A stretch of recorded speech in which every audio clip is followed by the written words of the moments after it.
na isang magang rubata. May isang masahal dito. Ang ngalan no. Mahilig siya mag-exercise bagong bagay. Isang araw, habang naglalakad siya sa kakahuyan, nakita siya ng isang bata ay mga makina. Agad niya ito ang tinawag. Sabay ang pagsuot ng kap. Isang paliwagang liwanag ang buwanag sa kanya. Bigla siyang nagtatang ng kakaibang lakas. Wow! Parang may mahika ang kapang ito. Masayang sigaw ni Bonnie. Nakita siya ng kanyang mga kaibigang pagong, sina Toby at Tala.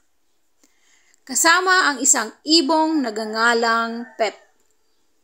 Ano yan, Bonnie? Ang ganda, tanong ni Toby, habang dahan-dahang lumalapit. Hindi ko alam, pero pakiramdam ko ay may espesyal itong kapangyarihan, sagot ni Bonnie.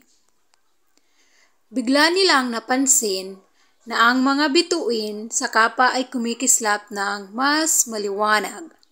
Sinubukan ni Bonnie itong iwagayway at biglang lumutang sa hangin si Pep. Wow! Lumulutang ako, sigaw ng maliit na ibon. Ngunit nang tingnan niya ang sarili, napansin niyang mas mabilis na siyang lumipad kaysa dati. Napuno ng tuwa ang kanilang grupo.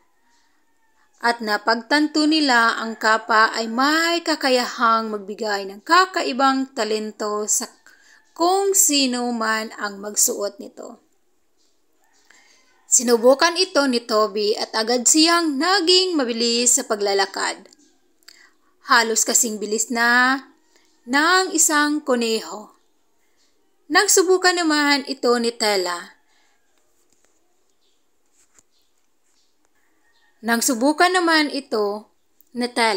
Nagawa niyang tumalon ng mataas tulad ng isang kabayo. Dahil sa mahiwagang kapa, nakahanap sila ng bagong paraan upang makatulong sa iba pang hayop sa kagubatan. Tinulungan nila ang isang nahulog na bubuyog na makabalik sa kanyang pugad at ang isang topang naligaw upang makauwi sa kanyang pamilya. Mula noon, naging misyon ni Bonnie at ng kanyang mga kaibigan ang paggamit ng mahiwagang kapa upang magdala ng saya at tulong sa kanilang kagubatan.